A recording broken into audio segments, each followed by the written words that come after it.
Olá, bom dia. Vocês estão aqui em São Paulo acompanhando nossa aula. O pessoal está em casa. Hoje a gente vai continuar nossas aulas de gastro, discutindo um tema muito interessante na primeira aula, que é pancreatite aguda. Eu me recordo que quando eu estudava isso no meu tempo de estudante, era um tema um pouco obscuro, assim. Não era um tema tão fácil de entender, porque não tinha, assim, uma característica única, uma alteração do exame físico patognomônica. Os casos eram muito variáveis, então sempre ficava meio nebuloso o diagnóstico clínico da pancreatite aguda. E era mais baseado em exames complementares, e aí cada dia mudava o critério diagnóstico, então eram coisas que ficavam um pouco difíceis de compreender. E eu lembro que eu tive que estudar várias vezes esse tema para poder sedimentar e ter uma compreensão adequada. E o que eu vou procurar mostrar para vocês hoje é justamente como a gente vai fazer para dar o diagnóstico, né, a classificação da pancreatite aguda, um tema muito abordado em provas de residência, né, como fazer o diagnóstico, quais são as classificações mais importantes. As classificações mudam de tempos em tempos, né, e continuam caindo as antigas, e caem também as novas na prova de residência. Então a gente tem que saber, entender o porquê dessas classificações e ver um pouco do tratamento, que é o mais fácil no caso da pancreatite aguda.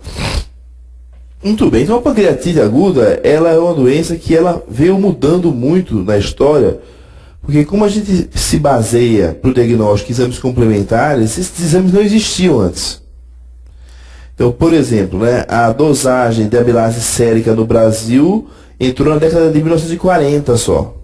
Então, até 1940 você não tinha como diagnosticar uma pancreatite baseando-se no nível de amilase.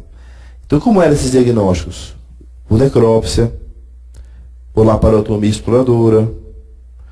Então, a pancreatite era tida como uma doença muito grave, porque você só diagnosticava aqueles casos muito graves, em que era necessária uma laparotomia, em que o paciente ia a óbito e se fazia uma autópsia.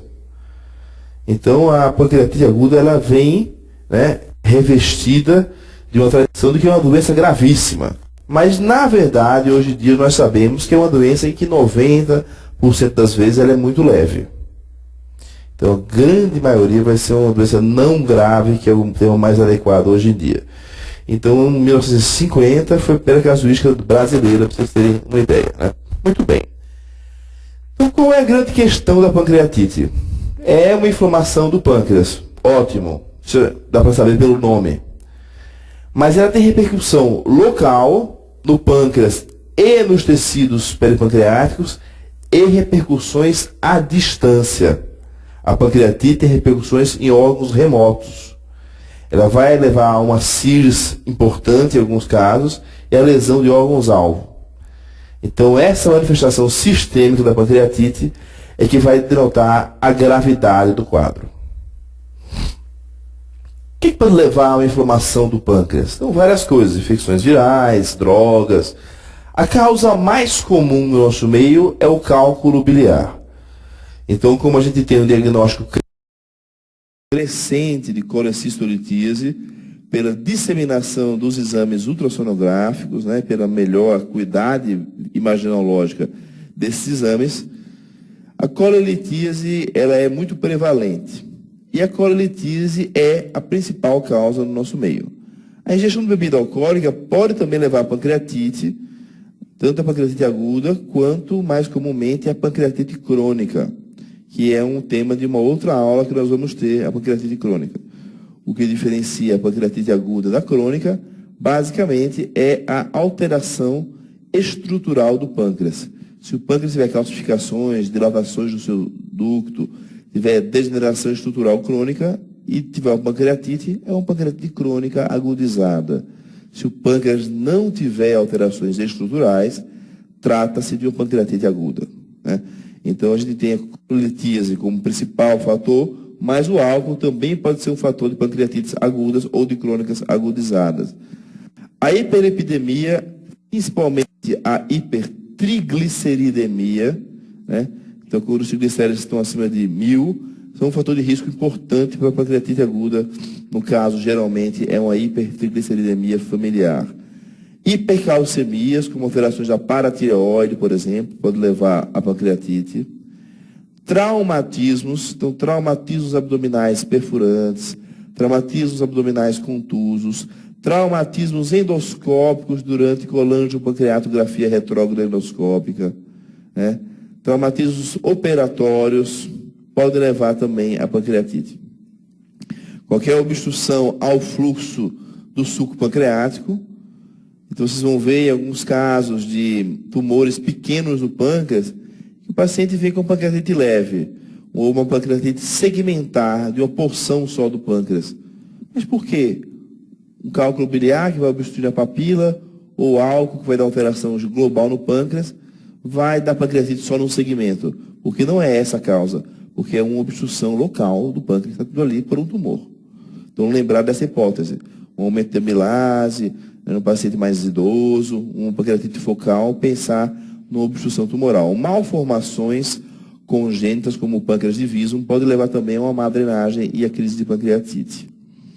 Algumas drogas, medicamentos, então a gente tem aí azatioprina, né, diuréticos, poupadores de potássio, pode levar a pancreatite, corticosteroides, então, várias drogas podem ser tóxicas para o pâncreas, antirretrovirais. Então, tem uma porção de drogas que pode levar a pancreatite aguda. Nos pacientes, inclusive, que têm AIDS, é um problema sério, porque eles podem ter pancreatite aguda pela droga, podem ter pancreatite aguda pelo uso de drogas ilícitas, eles podem ter pancreatite aguda por vírus. Então, você vai ter várias causas possíveis de pancreatite aguda, né? Infecções virais, vírus Coxsackie, que é um vírus que classicamente pode dar pancreatite, venenos, como veneno de escorpião, e tem os casos de pancreatite familiar e de pancreatite idiopática. Então, todos esses podem ser presentes. Então, como é que a gente sabe que o cálculo biliar pode levar à pancreatite? Vamos falar da principal causa aí, né? Se você fizer uma tamização das fezes dos pacientes com pancreatite, em 90% das vezes você isola um cálculo biliar. Ou seja, um cálculo saiu da vesícula, passou para o colédoco, passou pela papila e daí desencadeou a pancreatite aguda.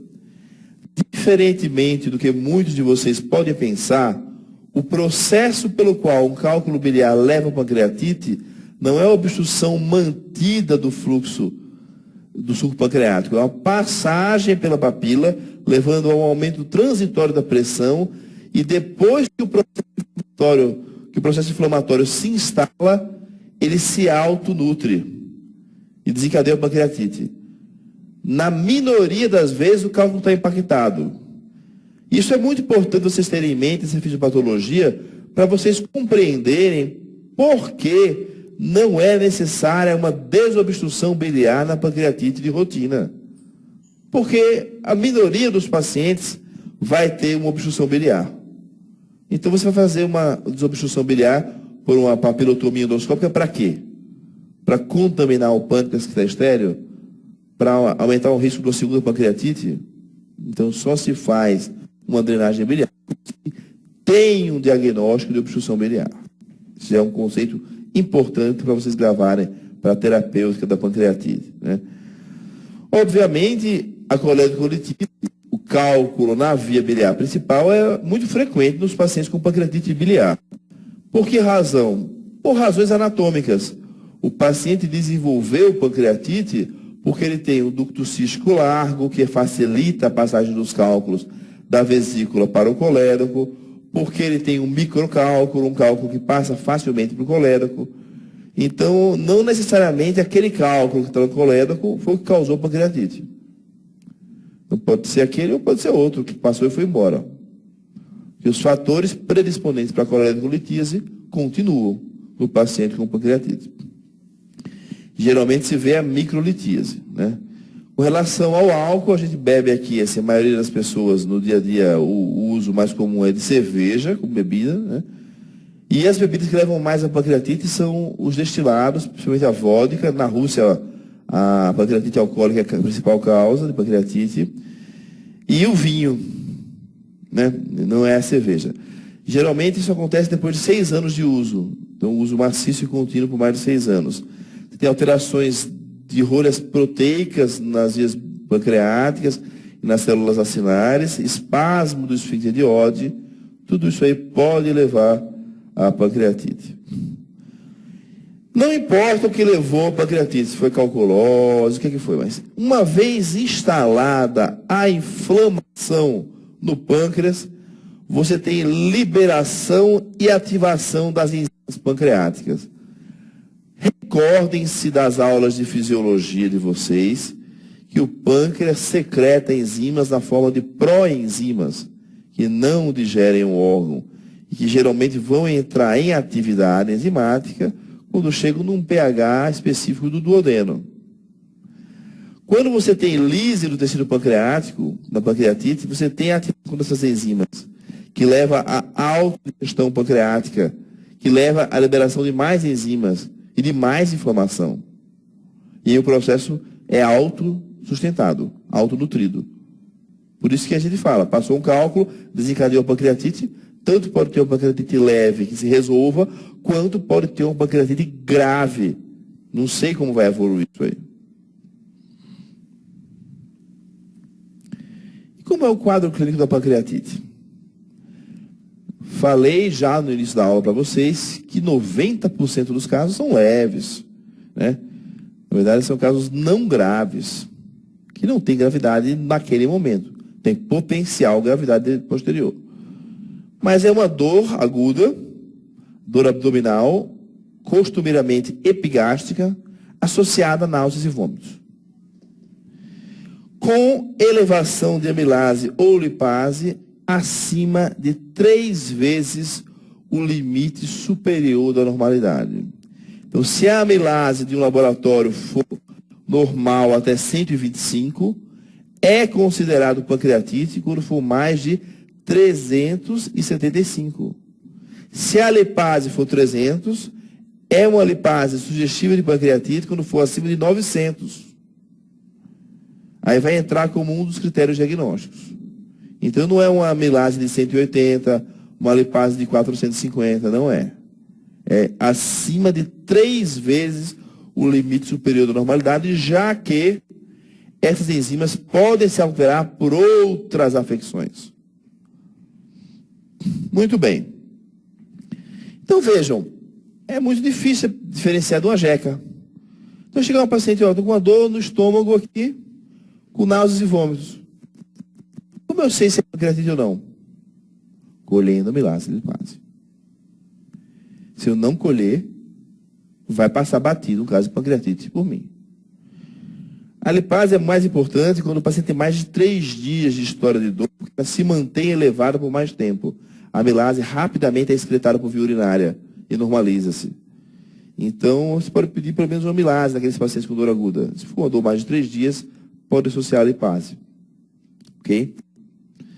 Então, vejam que se eu não pegar nos pacientes que eu peguei artralgia e náuseas ou vômitos, não colher uma amilase, eu não vou dar o diagnóstico de pancreatite leve.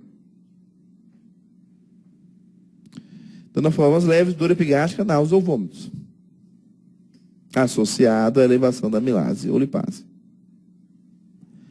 E nas causas graves?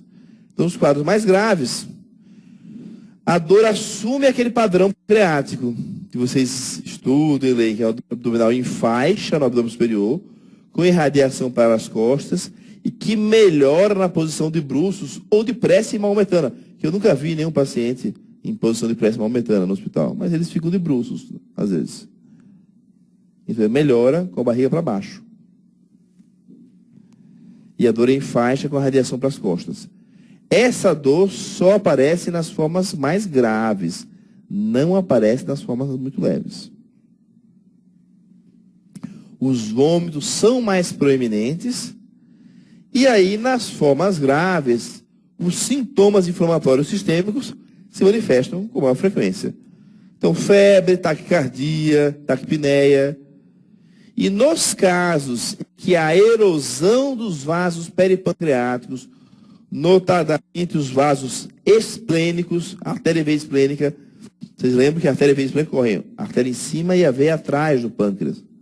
Então, quando o pâncreas se inflama e necrosa, são grandes vasos que estão próximos ao pâncreas. Você pode ter os sinais clássicos de hemorragia retroperitoneal, não de pancreatite necrohemorrágica, que aparecem também, por exemplo, no aneurisma de aorta roto. Sinais de hemorragia retroperitoneal. Sinal de Gray-Turner, né? Sinal de Fox, sinal de Cullen. Cullen, quimose periumbilical. Gray-Turner nos flancos. Fox, que delimita o ligamento inguinal aqui na virilha. Então, são sinais de pancreatite? Não. São sinais que podem aparecer na pancreatite necrohemorrágica, que são sinais de hemorragia retroperitoneal. Então, vejam, não há sinal clínico patognomônico de pancreatite. Você tem que ter suspeita para você fazer uma investigação diagnóstica. Então, tem os critérios diagnósticos para pancreatite aguda. Eu tenho que ter 2 de 3 abaixo para eu dizer que o paciente tem pancreatite. Muito bem. Dor abdominal fortemente sugestiva de pancreatite aguda. Que tipo de dor seria?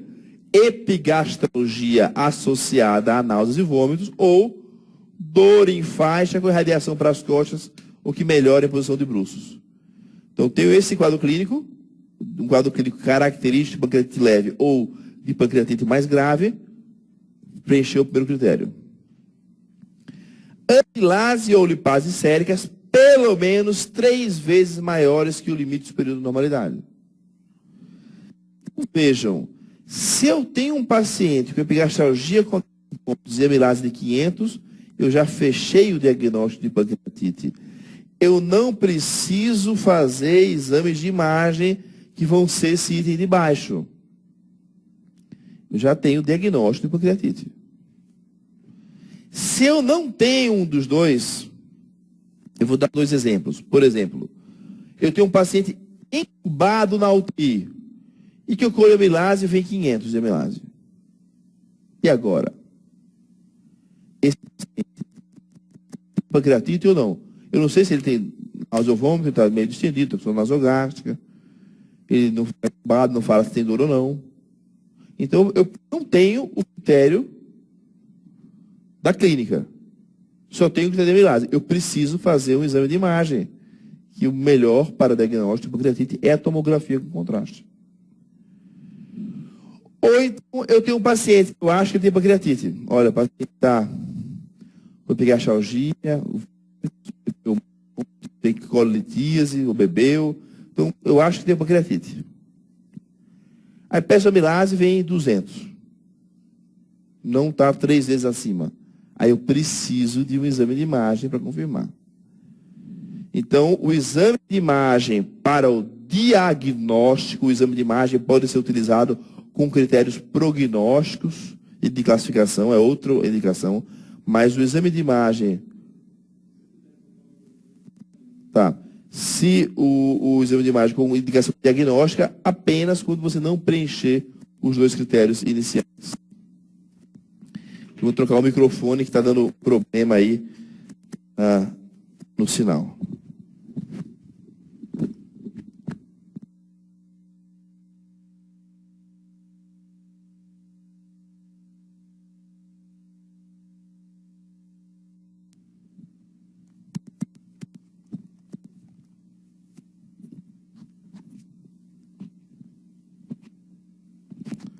Alô, som, testando, tá melhor?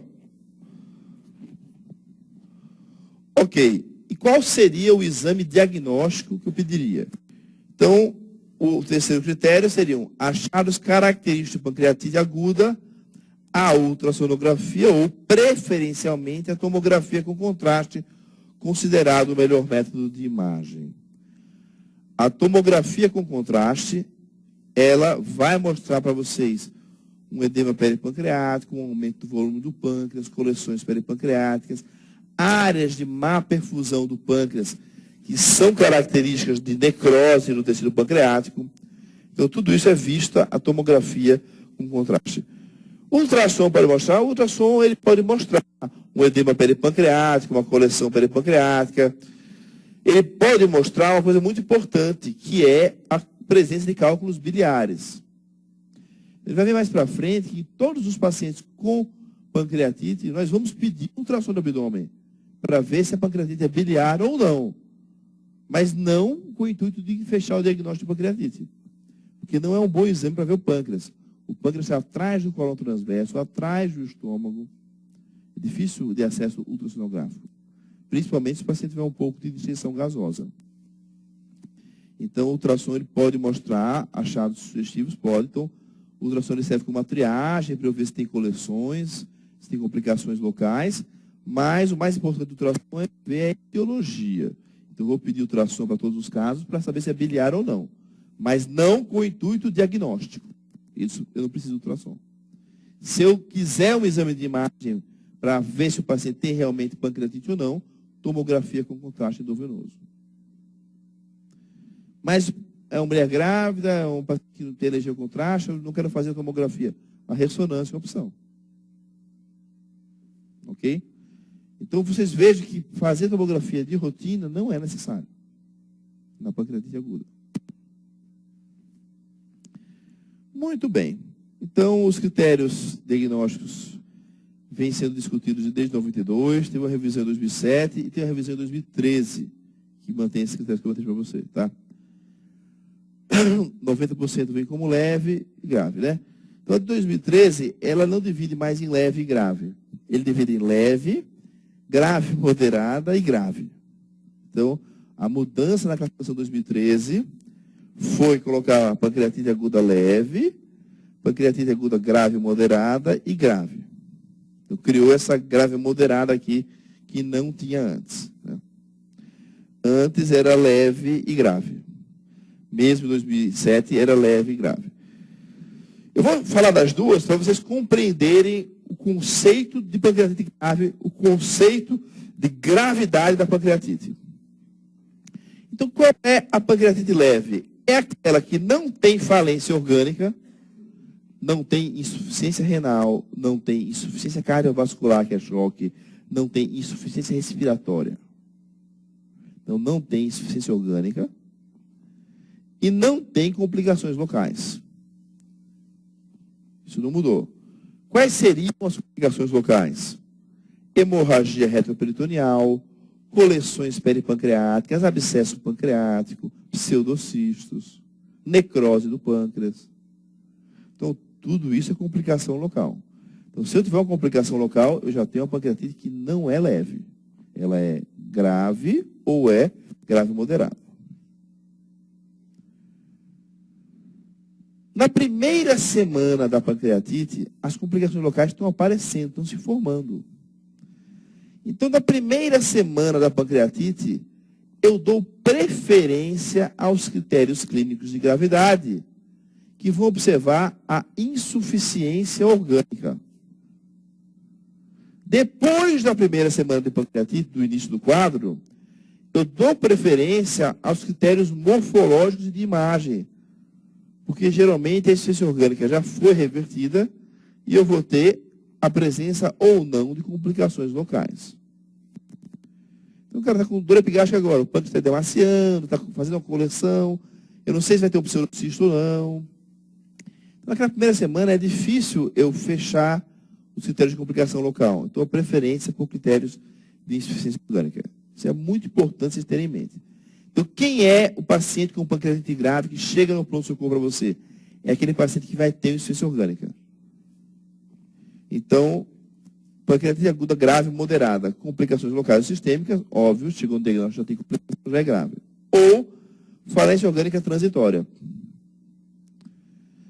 Só que eu só vou saber se ela é transitória ou não depois de 48 horas.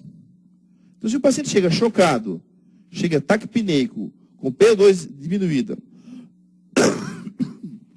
precisa ser entubado, ou chega com creatina elevada, ele já não tem uma pancreatite leve, já vai para UTI. Depois que ficou na UTI 48 horas, foi reanimado, etc e tal, eu vou ver se ele era uma grave moderada ou se era uma grave mesmo. Porque no grave, a falência orgânica é persistente. Entendeu? Aí tem vários tipos diferentes de critérios. Vou mostrar para vocês, né? Então, complicações locais ou falência orgânica, sangramento, choque, PO2 menor que 60, creatina maior que 2, eram vários critérios. Então, para vocês decorarem menos, gravem alguma insuficiência orgânica, que é lesão de órgãos remotos, ou complicação local, que é lesão de órgão ao redor do pâncreas. Teve algumas complicações, é não leve. Grave, moderado ou grave. Não teve nada disso, é leve. Muito bem. Então, score de Marshall modificado, é um dos scores que se indica, né? Então, PO2 por FiO2, se usa muito isso em UTI, né? É um critério que se usa em UTI de rotina. Então, maior que 400, 0, 301 a 401, 201 a 302, 101 a 203, menor que 104. Renal, creatinina, menor, né, que tá maior, né? Menor que 1.4, de 1.4 a 1.8, 2 de 1.9 a 3.6, 3, 3.6 a 4, maior que 4.9, que é 5 para cima. Cardiovascular, pressão arterial sistólica em milímetros de mercúrio, maior que 90, menor que 90 com resposta a volume, ganhou 1 ponto, menor que 90 sem resposta a volume, menor que 90 com pH menor que 7.3 com acidose, né? Menor que 90 com pH menor que 7.2. Então, pontuação maior ou igual que em qualquer sistema de disfunção orgânica. Né? Então, daqui para cá, disfunção orgânica. Então, aqui, pressão levemente baixa, que respondeu à disfunção volêmica. Aqui, uma creatinina tocada, um pouco alta, aqui uma PO2 levemente alterada, uma relação. Aí você dá oxigênio, dá volume, reverte isso aqui. Não, você não deu isso aqui, não reverteu. O mais grave, aí vai ser com insuficiência, tá? Para pacientes com insuficiência renal pré-existente, a pontuação depende dos níveis de creatinina basais. Né? Na ausência de medicações, o efeito inotrópico é a pressão, obviamente. Né? Se tem com droga vasoativa, você não considera a pressão, está sempre alterado. Ok? Então, de chegar isso aqui. Então, vejo como tem critérios de diagnóstico de pancreatite. Isso aqui é o que é sugerido pela última revisão de pancreatite, que é 2013. Ok? Muito bem, então, primeira semana, como eu falei, gravidade relacionada à resposta inflamatória e à insuficiência orgânica, não necessariamente à área de necrose. Da segunda a sexta semana, resolução, estabilização ou piora relacionadas à detecção da necrose e à presença de infecção. Então, primeira semana, observar sinais de SIRS, sinais de insuficiência orgânica, pouca importância para alterações morfológicas. Classificação por parâmetros clínicos. O que eu quero dizer para vocês, gente? Não precisa de tomografia na primeira semana. Isso está dizendo isso para vocês. Eu preciso de quê? Eu preciso de creatinina, gasometria arterial para ver o pH e PO2, ver quanto é que está a pressão arterial. Eu preciso do paciente na UTI monitorizado para eu ver a resposta orgânica sistêmica e a presença de SIRS, para saber se esse paciente é grave ou não. A primeira semana é isso que denota a gravidade. A partir da segunda semana, eu preciso de uma tomografia. Né? Então, aquela questão não grave, né? Ultrapassa 48 horas, menos de 48 horas. SIRS, sinais importantes. Taquicardia, febre ou hipotermia, leucopenia ou leucocitose, frequência respiratória que está apneico ou não, né? Isso aí vai se refletir na PCO2 mais baixo ou não. E a insuficiência orgânica cardiovascular, pela pressão que eu falei, renal pela creatinina e respiratória pela PO2 e FiO2. Já discutiu isso também, né? Muito bem. Então, aqueles critérios de Atlanta caíam muito em residência, que foi o primeiro critério global que houve um grupo que se reuniu para discutir. Então, falava em quê?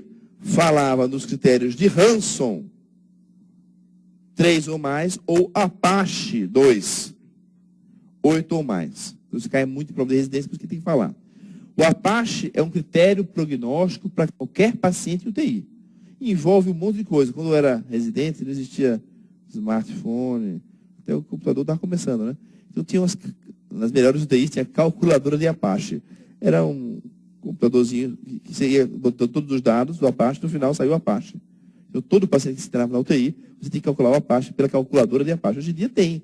Se você jogar aplicativo, tem aplicativo, você calcula a Apache. Mas é um negócio que envolve idade, doença cardiovascular, doença isquêmica coronariana, doença renal, envolve tudo da saúde do paciente. E aí dá um critério de sobrevida e mortalidade. A Apache é isso.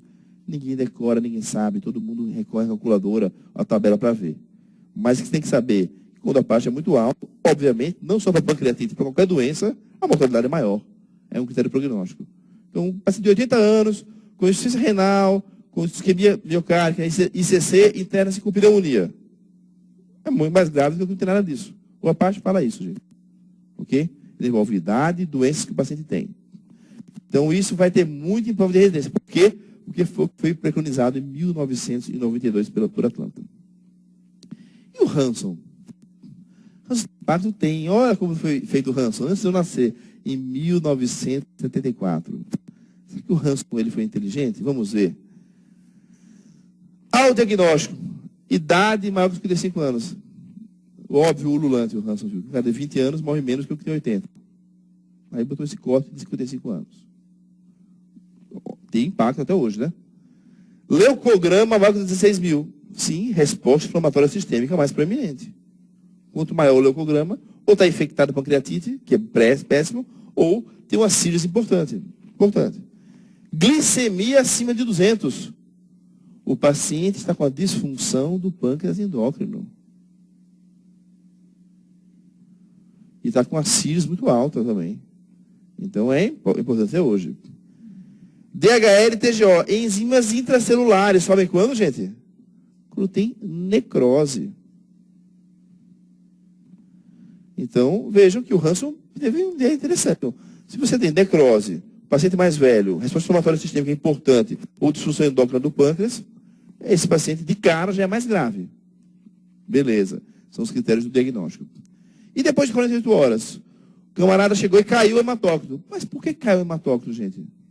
Por duas razões. Ou ele está sangrando, é grave, né? Se sangrar.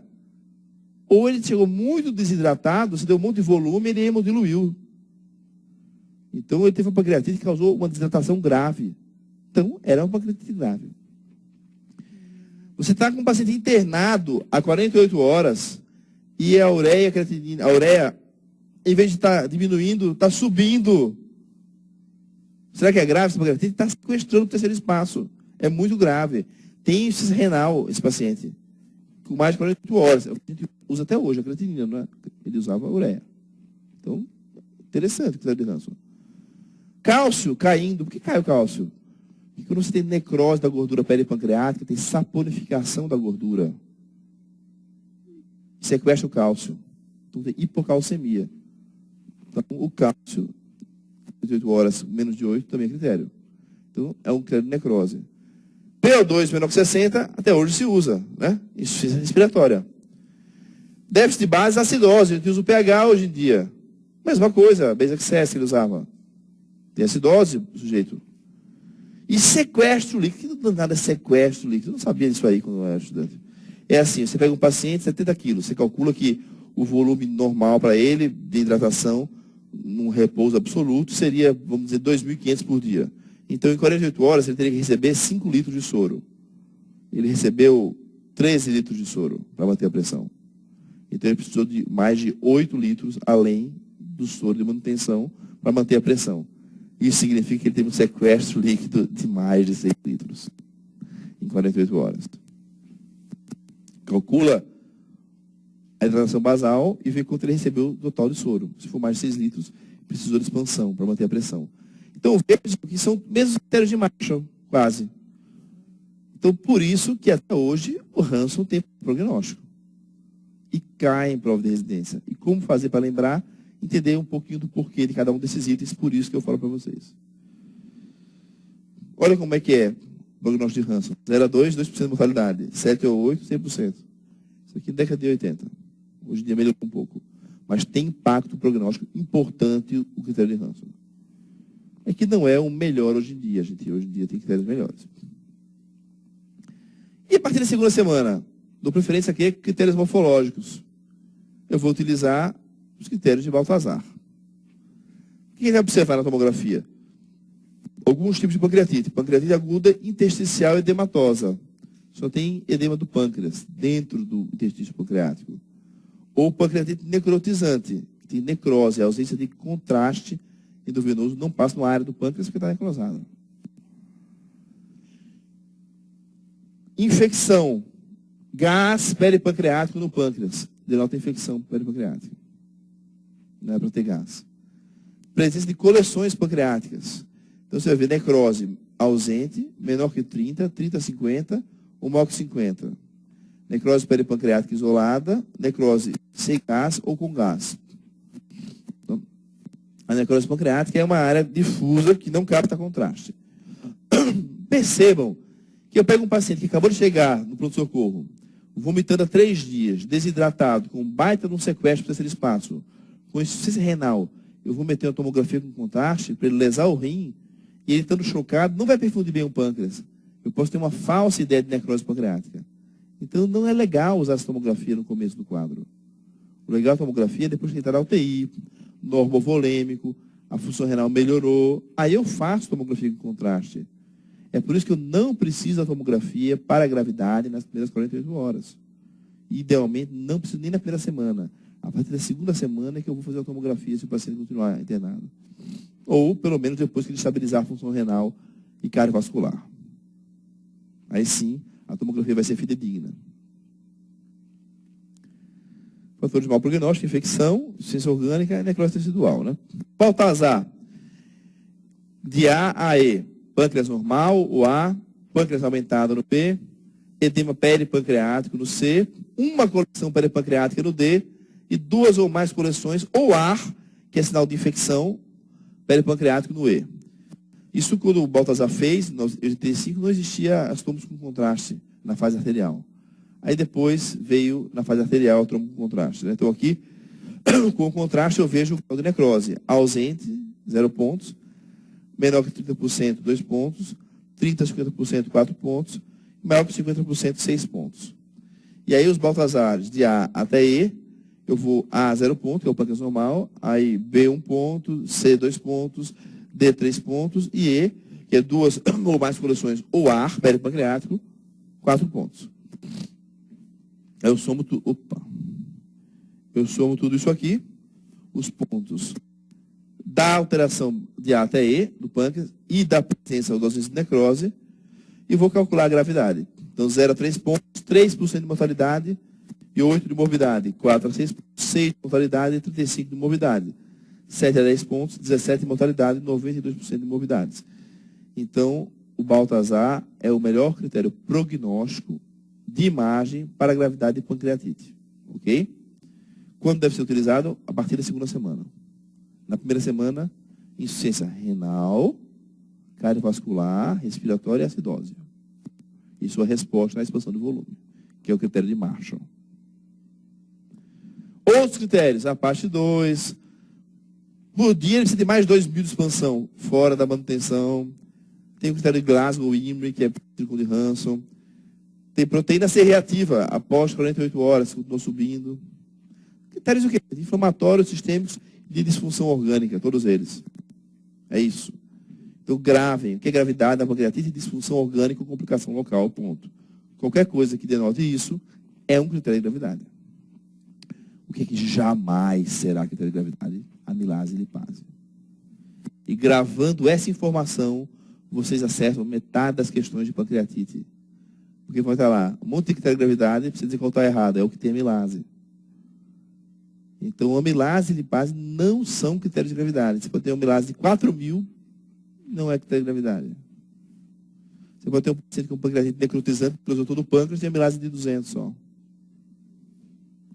Então, são critérios diagnósticos, não são critérios de gravidade. Já foram feitos inúmeros trabalhos tentando correlacionar e não foi achada a correlação. Ok? Então, isso não é critério de gravidade, nem amilase nem lipase. Gravem essa informação. É mais importante do que decorar Hanson. É mais importante do que decorar o Baltazar. É mais importante do que decorar a classificação de pancreatite leve, né, grave, moderada e grave. Isso é o mais importante para critério de gravidade, para a prova. Nós usamos laboratoriais de pancreatite, amilase, né, sobe depois de 6 horas, lipase persiste por mais tempo, cálcio, enzimas hepáticas, tem que pedir para ver se tem obstrução biliar ou não, hemograma, função renal, marcadores inflamatórios de necrose, exames de imagem, né, se tem vários exames a serem pedidos, o raio-x simples pode mostrar, né, um derrame pleural à esquerda, pode mostrar uma alça sentinela em cima do pâncreas, a tomografia mostra as alterações que eu já falei de Baltazar, o ultrassom é ótimo para ver a causa, que é a cololitíase, é ruim para ver o pâncreas. E a CPRE não se usa de rotina. Só vai ser utilizada quando você tiver um diagnóstico de obstrução biliar, com colangite, com icterícia com bilirrubina ascendente, que tiver com obstrução biliar. Então, a CPRE não é utilizada para pancreatite. ela é utilizada para obstrução biliar. Ponto final. Né? Aqui alguns exemplos de tomografia. Vejam, grande edema peripancreático. O pâncreas capta contraste na cabeça, não capta na cauda. Aqui, uma coleção retrogástrica, uma coleção peripancreática, formando já um pseudocisto. A diferença de coleção para pseudocisto é que no pseudocisto a coleção se organizou e tem uma cápsula. No começo a coleção é só um líquido ali, vai se organizando aos poucos e forma um pseudocisto. Geralmente depois de 6 semanas. Outros pseudocistos, bem nítidos, é a ascite pancreática. Então o ultrassom serve para quê? Para ver a etiologia. Então todos os pacientes com pancreatite precisam fazer um ultrassom para ver se é calculosa ou não. Avalia se tem coleção ou não, mas avalia mal o pâncreas. A ressonância é uma boa opção na fase aguda, principalmente para os pacientes com alergia a iodo. E a ressonância tem uma vantagem. Eu excluo a presença de cálculo biliar no colédoco. Eu já faço ressonância com colangio-ressonância. Então eu posso utilizar esse intuito a ressonância. Tá? Uma outra opção é a ecoendoscopia, que é o ultrassom endoscópico. Eu posso ver coleções heterogêneas, microlitíases, que às vezes eu tenho um paciente com pancreatite dita idiopática, ele tem um cálculo menor que 2, 3 milímetros, que não aparece no ultrassom transparietal. Na ecoendoscopia aparece. Aí eu uso para causas indefinidas, né, de pancreatite principalmente. E às vezes pequenos tumores periampulares que podem dar pancreatite também aparecem melhor na ecoendoscopia. E a CPRE, né, se usa em alterações crônicas ou para drenagem biliar. Ok, vamos agora ao tratamento da pancreatite. Na pancreatite edematosa, que é aquela leve, né, então, gravando assim, qual é o substrato da pancreatite grave? É a necrose do pâncreas. Quando o pâncreas necrose, a pancreatite é grave. Quando tem só edema do pâncreas, geralmente ela é leve. Então, olhando para a fisiopatologia, geralmente é assim. Edematose, eu quero reverter o quadro de pancreatite, controlar a insuficiência orgânica e a resposta inflamatória sistêmica. E trato a causa assim que resolve a pancreatite. Esse paciente recebe uma prescrição de jejum, hidratação parenteral, analgesia, o suporte nutricional, preferencialmente por via enteral, só é necessário se o paciente for ficar mais de 5 dias de jejum. Não precisa. E sempre utilizar o IBP. Vocês vão ver em alguns livros a passagem rotineira de sonda nasogástrica. O objetivo disso seria a drenagem do suco gástrico, fazendo com que a acidez do estômago, que é um dos principais estimulantes para a secreção pancreática, não chegue ao duodeno. Então você drenava isso. Então, de rotina, década de 70, 80, se fazia o quê? Sonda nasogástrica, em todos os casos. Hoje em dia a gente usa IBP. A gente só passa a sonda quando o paciente está distendido, vomitando muito. Então, não tem indicação de sonda nasogástrica de rotina na pancreatite, mas IBP tem. Então, IBP, dipirona, escopolamina, dá uma relaxada no esfíncter de ódio, melhora a drenagem no pâncreas, né? Um soro de manutenção, que você vai acabar usando nos pacientes, além do jejum, que é o repouso das enzimas pancreáticas.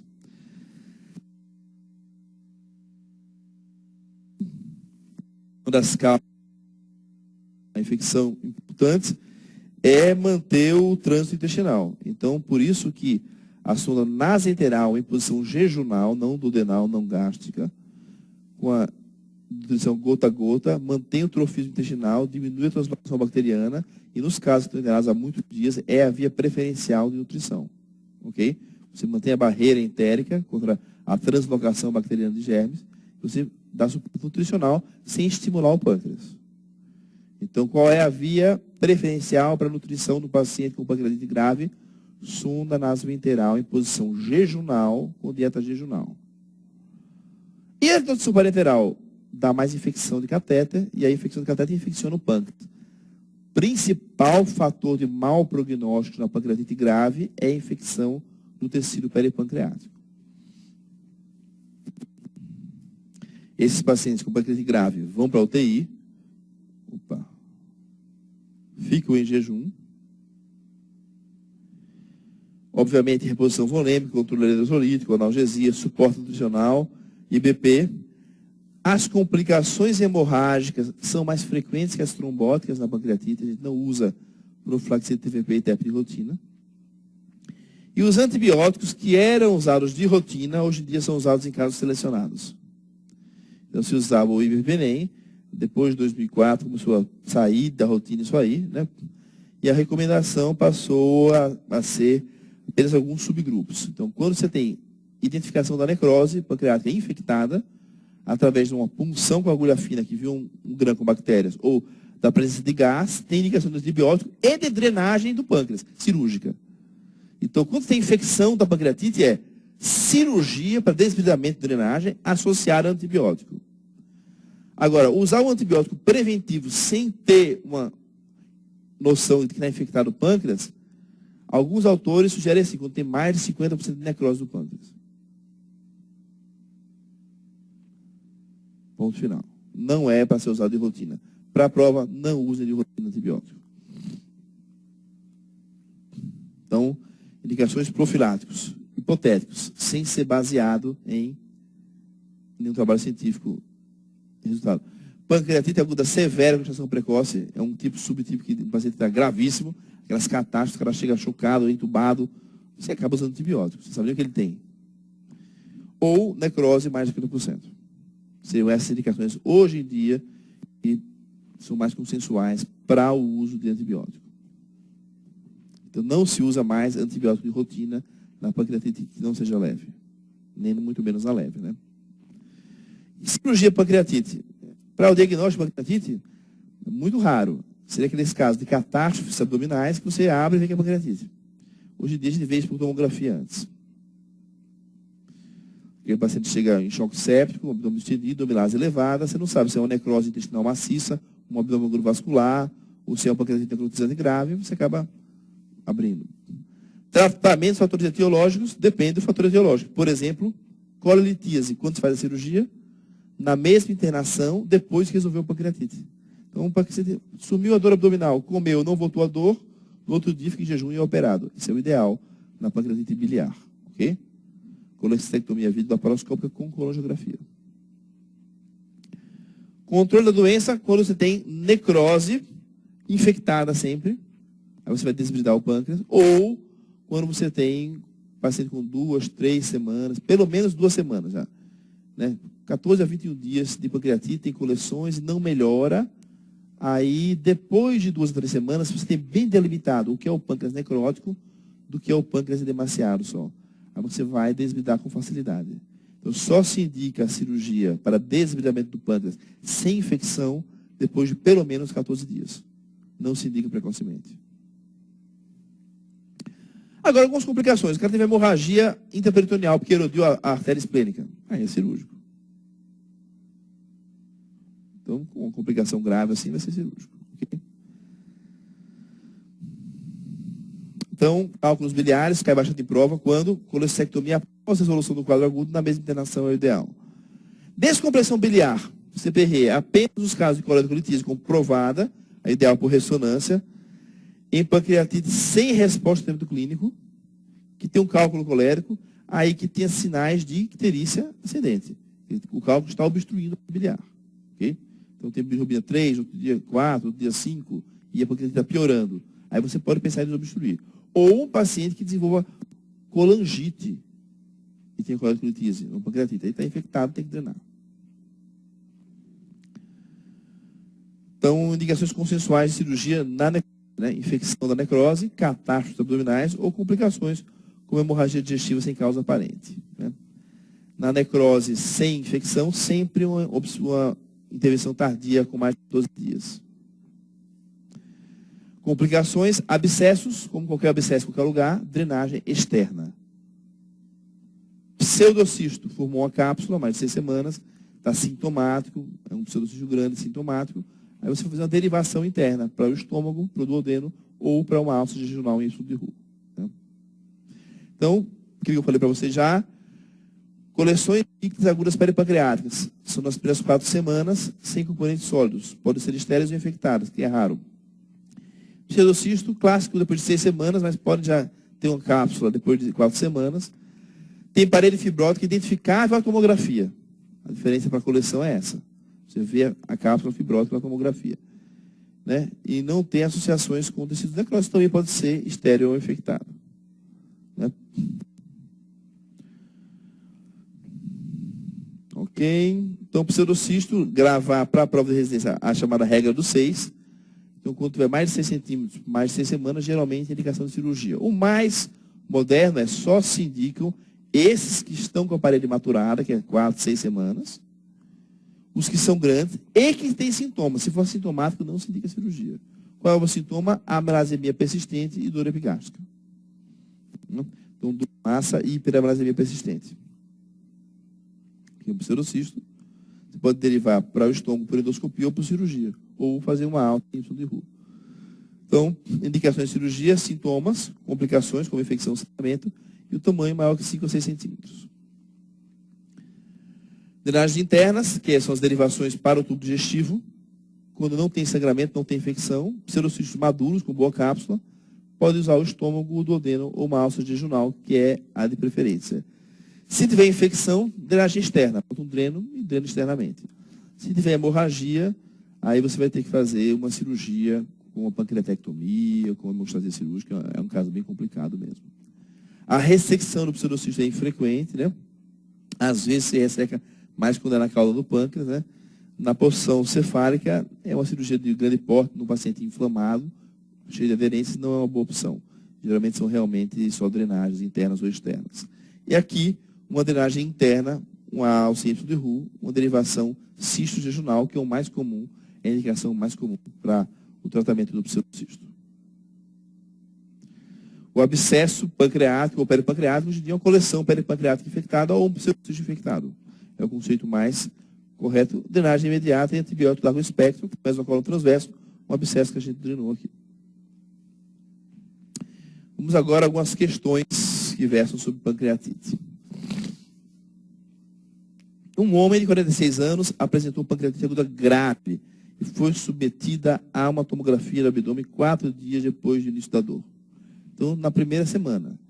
Então, o clássico é fazer depois de 48 horas. Atualmente, se sugere fazer depois de 7 dias. Mas 4 dias não está ruim. Está evoluindo mal, você fez tomografia. Né? O que você fez na tomografia?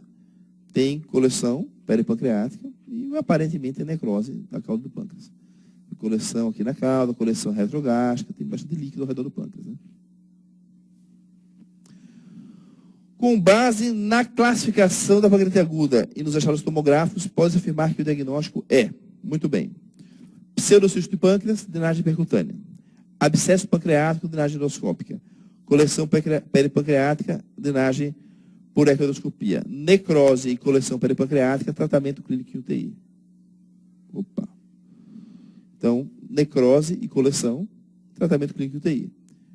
Então, drenagem, você vai ter indicação quando, gente? Quando tiver infecção, tiver bolhas, ou se você tem um paciente que faça tomografia, veja coleções. Repita a tomografia depois, você está piorando clinicamente. Repita a tomografia, faça punção. Aí vem GRAM com bactérias ou cultura positiva, aí tem infectado, eu vou drenar. Então, a drenagem na fase precoce, quando, gente? Só quando tiver infecção, ok? Não tendo infecção, sempre tratamento clínico em UTI. Mulher de 46 anos foi admitida no pronto-socorro com dor em faixa no andar superior do abdômen e vários episódios de vômitos. Amilase 2400. O que ela tem? Pancreatite aguda. Dor típica, com vômitos, com amilase mais 3 vezes. Fechou o diagnóstico. Tem pancreatite. Ultrassom colelitíase sem dilatação. Então tem cálculo na vesícula. Porque se ele não fala qual é o local do cálculo biliar, pressupomos que é na vesícula sempre. Se falasse coledocolitíase é uma coisa. Colelitíase. Ou colecistolitíase. Então, cálculo biliar. Então tem uma pancreatite aguda biliar esse paciente até agora. É muito comum vocês lerem isso aqui como coledocolitíase. Eu recebo dúvida do aluno que ele lê errado na questão. E muita gente erra por isso. Então, muita atenção nesses termos na hora da prova. Apresentava-se taquipneica, taquicárdica, hipotensa, febril, glucograma 13.000, sem desvio, PCR 18, creatina 2.4, bilirrubina 3 com 2 direta, gasometria 7.36, bicarbonato 17, base excess menos 6. É correto afirmar que. Então, o que esse paciente tem, gente? Tem o base excess menos 6, é critério de Hanson, tem uma acidose controlada. Controlada por quê? Porque ela está com taquipneia. Então, tem que fazer o PCO2 esperado, mas não tem o PCO2 aqui, estou vendo que ela está com acidose metabólica compensada, provavelmente. É isso que ela tem. Ou até está com distúrbio misto.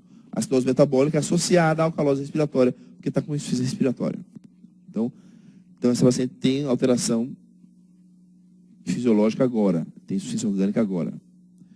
Ela tem insuficiência renal também. Né? Ela tem leucocitose não muito grave, mas tem febre. Taquicárdica e hipotensa. Então, ela tem insuficiência cardiovascular, ela tem insuficiência renal, ela provavelmente tem insuficiência respiratória e tem acidose metabólica. Essa paciente tem pancreatite leve? Não. Ela tem pancreatite grave, essa paciente. Se é grave moderada ou se é grave mesmo, vai depender do tempo. Se essas coisas vão persistir por 48 horas ou não. Então, essa paciente vai para onde? Vai para a UTI, essa paciente.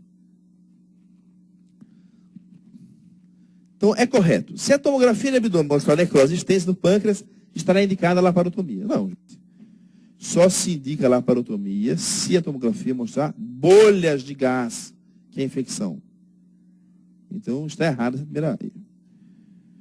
B. Está indicada a colestectomia para a reversão do quadro. Sim, mas só depois que a pancreatite estiver resolvida na mesma internação. Não agora.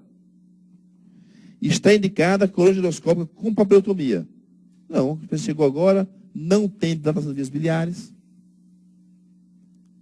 Em princípio, não. A apresentação clínica pode ser justificada pela síndrome da resposta inflamatória sistêmica. É o correto. Trata-se de infecção? Não tem afirmação que é infecção. Então, a pancreatite grave, com insuficiência renal, com CIRS importante, que são os critérios de pancreatite grave, CIRS, insuficiência orgânica, renal, cardiovascular e respiratória, e tudo isso pode ser pela resposta inflamatória sistêmica. Correto, letra D.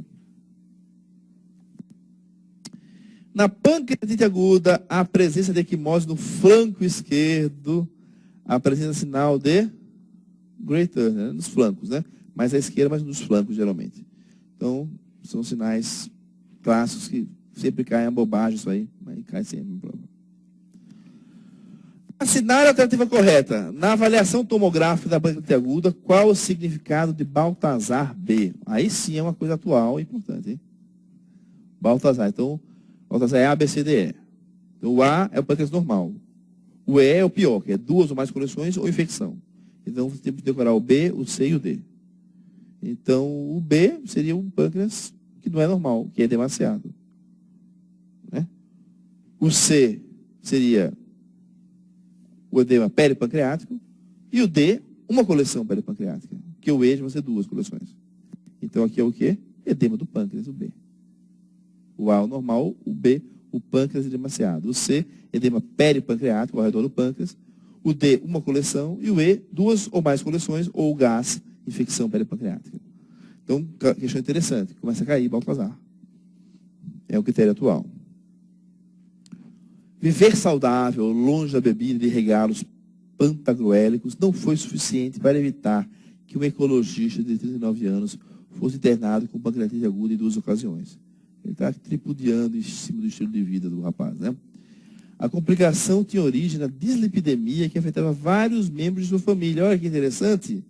Então, esse paciente tem uma hipertrigliceridemia familiar. É isso que esse paciente tem como causa. Na autoadmissão hospitalar, o curso favorável se antevia pelos critérios de Hanson, já que só era sugestivo de pancreatopatia de evolução grave um valor de... Então, toda essa presepada aqui é para perguntar sobre o critério de Hanson. Então, vejo que cai o critério de Hanson até hoje, 1974. Mas cai, tem que saber para a prova. AST, TGO, acima de 219? Não. DHL acima de 350, sim. Então aqui é 250, 350. Glicose acima de 200. 191 não. Leucócitos 16 mil, 15 mil não. Perguntando quais são os critérios de Hanson na admissão. Já falou a idade, né? que não era Hanson, né? Que não era 55, era 39. E os outros critérios de Hanson da admissão. Cai critério de Hanson ainda, é bom saber. Cai porque tem um impacto, assim, valor histórico, tudo. Uma das afirmativas citadas a seguir não é condição predisponente. Hipertrigliceridemia, hipercalcemia, vasculites, hipermagnesemia não é, alcoolismo é. Indica-se passar sonda nasogástrica na pancreatite. Olha que questão interessante. Em todos. Se fazia isso de rotina antes. Em pacientes com choque séptico e toxemia. Em pacientes com pancreatite biliar. Nos pacientes com dor intensa. Não, nos pacientes com hílio paralítico. Pessoal, a indicação de sonda nasogástrica na pancreatite é igual à indicação de sonda nasogástrica em todos os pacientes. Não tem indicação específica de sonda na pancreatite mais, ok? Qualquer paciente com hílio paralítico, pode botar sonda, não bota? Aí você vai colocar nisso aí. Na fase inicial de estabilização, o ideal é que o paciente de pancreatite aguda grave seja mantido. Então, fase inicial. Em jejum, apenas com manutenção, com nutrição parenteral, com nutrição enteral por sonda, com nutrição enteral por sonda por posição gástrica, com dieta alimentar por via oral. No começo, né, gente? No começo é em jejum. Passada a fase inicial, li errado, é nutrição enteral por sonda e posição jejunal. A fase inicial é aquela 24, 48 horas, 36 horas iniciais. E que o paciente tem tanta resposta inflamatória sistêmica, tanto catabolismo, que nem adianta você dar nutrição nenhuma, que ele não vai absorver. Então, saiu dessas 48 horas iniciais, aí você vai estar com nutrição. Se o paciente você acha que ele tem uma pancreatite leve, que não vai ficar mais de 5 dias de jejum, nem precisa dar nutrição nenhuma, só soro. Se é uma pancreatite grave da UTI, você já começa precocemente com a nutrição para diminuir a translocação bacteriana, para diminuir o hílio paralítico, para diminuir a infecção. Aí você entra com nutrição por sonda em posição jejunal. Depois da papila do duodeno no jejum. Principal objetivo do tratamento clínico da primeira semana, qual é? Tratar clinicamente as manifestações sistêmicas. Né? Então, realizar a remoção da vesícula, colite, antibiótico, não teria indicação mais, tratar a infecção, não. Primeira semana, depois da segunda semana, ver as complicações locais. A realização de tomografia para pancreatite sem contraste, o que você não consegue ver? Definição diagnóstica da doença, você pode ver pelo Baltazar. Etiologia, você pode ver um tumor, pode ver cálculo.